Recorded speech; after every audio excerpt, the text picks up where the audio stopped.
Allons à un autre email, à laquelle je voulais réellement avoir répondu la semaine dernière. C'est de Robson Antonio, qui écrit comme ça d'Uberlandia. Il est catholique, praticien, mais il a dit qu'il ne croyait pas à la vie éternelle. Il croit qu'il a été créé par Dieu, mais après notre mort, tout finira. Tout comme vous éteignez un ordinateur. Il a un cancer à 74 ans et a pensé que lorsqu'il meurt, ce sera comme tourner une lumière et tout se terminera.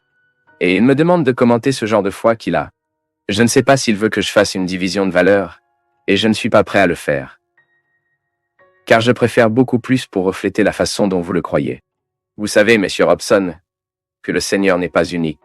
Il est très courant pour nous de trouver ces jours-ci qui croient même en Dieu, mais qui ne croient pas dans la vie éternelle. C'est intéressant parce que chaque fois que nous croyons, d'abord, tout le monde croit. La foi fait partie de notre expérience de vie. Nous faisons tous l'expérience de la foi tout le temps. Je m'assois sur cette chaise. J'en ai confiance que personne n'a mis de bombe dedans ça. Ce n'est pas vrai? Vous allez mâcher une gomme lorsque vous ouvrez ce petit paquet? Pensez-vous que quelqu'un a peut-être empoisonné cette gomme? Non. Vous achetez du pain à la boulangerie, vous partez. Passez un beurre à l'intérieur, n'est-ce pas? Faites-le dans l'assiette, un café avec du lait, et vous êtes la personne plus heureuse dans la vie, dans le monde, mangeant ce rouleau. Et vous n'imaginez même pas que quelqu'un a peut-être empoisonné votre beurre. C'est donc une expérience de la foi. En philosophie, nous l'appelons l'expérience la plus pratique que nous puissions faire dans la foi. Vous faites confiance aux choses en ordre. C'est bien, car ceux qui n'ont pas vivent une névrose, même ont besoin d'un traitement, sont suspects. Il y a des gens qui ont un tel soupçon racine que cela devient une maladie. Donc, si vous n'avez pas cette méfiance envers tout, vous êtes une personne mentale en bonne santé. Vous êtes donc à jour avec votre premier niveau de foi, qui est la foi dans la vie. Je crois que je peux quitter, que je pourrai atteindre la destination. Il n'y aura pas de terroriste à mi-chemin. C'est de bonne foi. J'agis de bonne foi. Ensuite, vous avez une expérience de foi qui couvre un peu plus le territoire de la spiritualité. C'est-à-dire que j'ai foi en Dieu. Je crois que je suis créé par une force supérieure, un Dieu beaucoup plus grand que moi. Ensuite, vous avez le contexte des religions qui enseignent les formes et les modalités les plus diverses de la divinité. Nous sommes chrétiens. Nous croyons que les Juifs chrétiens, parce que nous croyons en un créatif, aimant, trinitaire, puis à toute la dimension de notre foi chrétienne catholique. Maintenant, il y a d'autres aspects du déploiement de notre foi qui sont des développements eschatologiques, c'est-à-dire qu'ils dépassent la limite du temps. Parce que, pendant que je vis en croyant Dieu dans ma vie quotidienne, comment Dieu agit-il dans ma vie? Il agit en mon temps, ce que je suis de mon histoire. Je pense que l'action modifiait ma façon d'être. Je sens l'action de Dieu modifier les gens de mon côté. Je peux voir cette action à temps. Je vois dans l'enfant, je vois dans le jeune homme, je vois dans l'adolescent, je vois dans l'ancien. Maintenant, comme nous croyons en Dieu et au développement de tout ce qui vient, le processus religieux, le processus de mystique, c'est très différent. Et c'est là que vous entrez, Robson. Parce que j'ai trouvé beaucoup de gens pour la vie qui résumaient Dieu à cette foi de la vie quotidienne. Vous voyez? Est-ce mal? Je ne sais pas. Je sais que c'est différent. Maintenant, ce que je pense, c'est que nous devons faire l'étape supplémentaire. Je ne peux pas expliquer quelle sera la vie éternelle. Et regardez, j'enseigne l'eschatologie. Il y a cette science en théologie qui est destinée à dire à quoi cela ressemblera une fois que cela sera fait. Le passage dans le temps se terminera. Nous croyons donc au début de la vie éternelle, où vivent tous nos espoirs. Maintenant, comment ce temps sera-t-il là? Ce qui n'est plus le temps. Est-ce mal même dans la langue? Quand je voulais faire un doctorat, je voulais en parler. L'impossibilité de construire une langue pour parler de réalité eschatologique. Comment vais-je parler du paradis? Comment vais-je parler de l'enfer? Comment vais-je parler du purgatoire? Si pour moi de parler, vous devez comprendre. Et si pour vous comprenez, nous devons utiliser le même code linguistique. Donc, pour parler du paradis, nous utilisons la catégorie temps, nous utilisons la catégorie d'espace, nous parlons de lieu, non? Avez-vous vu ces feuilletons spirituels? Comment est le ciel?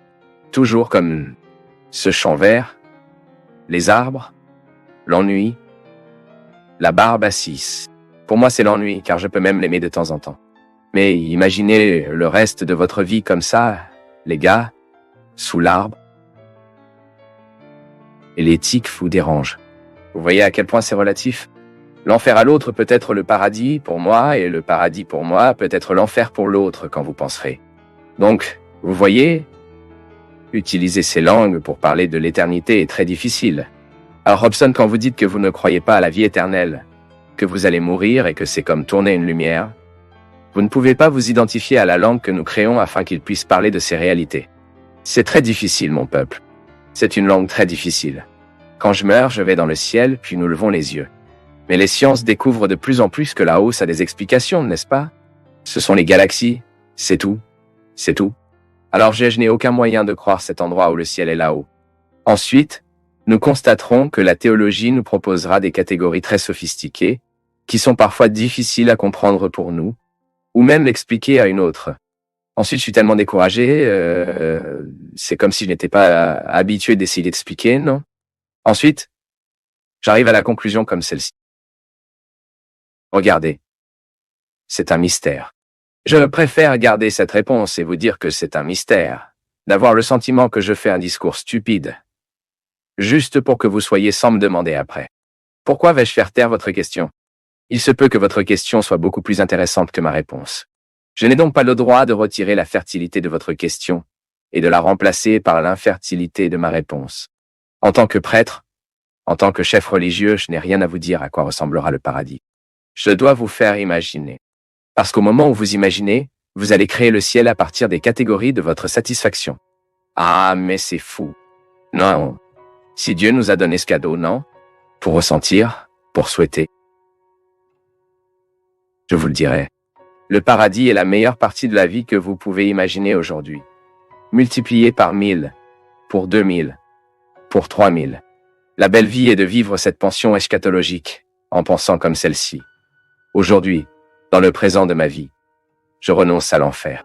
Je renonce à tout ce qui peut être un instrumental de la destruction pour ma vie, pour la vie de ceux de mon côté. Et puis je continue d'imaginer... Hobson, je ne crois pas que vous n'ayez aucun espoir dans la vie éternelle. Parce que si vous croyez en Dieu, mon ami, il est naturel que vous, surtout maintenant, en ce moment de maladie, vous découvrez une partie de votre vie pleine de saveur. Est-ce que tu sais pourquoi? Parce que la vie a toujours un goût. Il y a toujours un goût préparé à chaque fois de notre vie. Même en temps de maladie, de difficulté, de combat. J'ai vu des gens très spéciaux pour que je meure. Et je peux vous avouer, Robson, qu'au moment où j'ai vu ces gens mourir, je savais qu'il y avait une saveur dans ce dernier suspect. Je suis absolument sûr que le goût existe jusqu'à la fin, et que la beauté de la vie se compose de nous. Nous découvrons le goût que je peux ressentir maintenant. Maintenant, à quoi ressemblera cette vie éternelle? Je ne peux pas te dire, mon ami. Mais je peux vous suggérer d'imaginer cette vie éternelle de la meilleure façon possible. Parce que si vous imaginez du mieux que vous le pouvez, votre vie est maintenant transformée. Et c'est là que je pense que ce conflit de foi humaine temporaire est résolu de foi dans l'éternité. Lorsque nous découvrons qu'il y a un lien. Et ce temps est lié à une réalité qui n'est pas le temps. Que l'espace est connecté dans un espace qui n'est pas, comme je peux imaginer, qui n'est pas dans l'enceinte de mes concepts. Et l'éternité, cela. Lorsque vous découvrez que dans la vie de la vie, vous avez la possibilité de définir un moment de droit. C'est ce que je combats, mon peuple. Pour le faire en moi. Les autres que je trouve. Et c'est pourquoi je ne permets pas à la blessure de rester dans mon cœur pendant longtemps. Parce que la blessure est un obstacle à l'existence du ciel.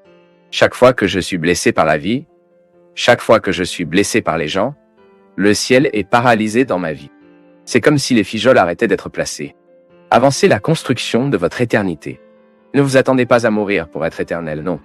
Adélia Prado a dit que tout ce que la mémoire aime a été éternel. Elle a raison. L'amour est cette réalité humaine, un cadeau divin en nous, qui a la possibilité de déterminer tout ce que nous jouons. Il n'y a pas toujours dans le temps ce qui est déjà éternel. Apportez le ciel qui vous attend maintenant. L'inverse n'en vaut pas la peine. Apportez l'enfer de la vie que nous ne voulons pas maintenant. Le ciel est maintenant. Alors je le découvre. Et cela ne signifie pas que je ne crois pas au paradis plus tard. Mais cela signifie que ce que j'espère est si fort, il est si dynamique en moi, autant qu'il est incapable d'être compté. C'est tellement bon qu'il ne correspond pas aux mots.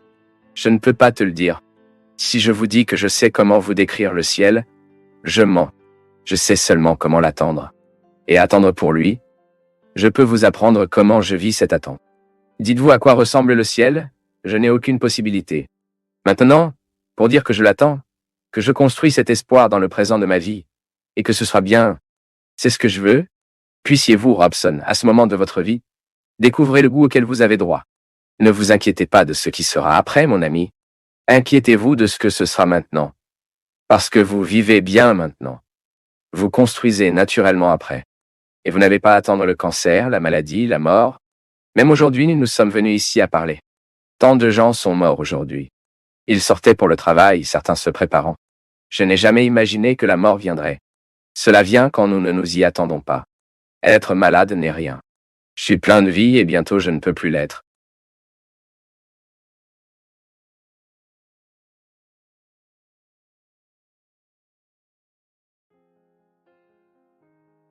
Ce que tu viens de regarder n'était pas juste une vidéo, c'était un exercice de présence. Si tu es resté jusqu'ici, c'est qu'il y a quelque chose en toi qui est plus éveillé. Commente ce qui t'a le plus marqué, ce qui est resté avec toi, et partage avec quelqu'un qui apprécie aussi ce genre de conversation. Merci, une grande accolade, et à très bientôt.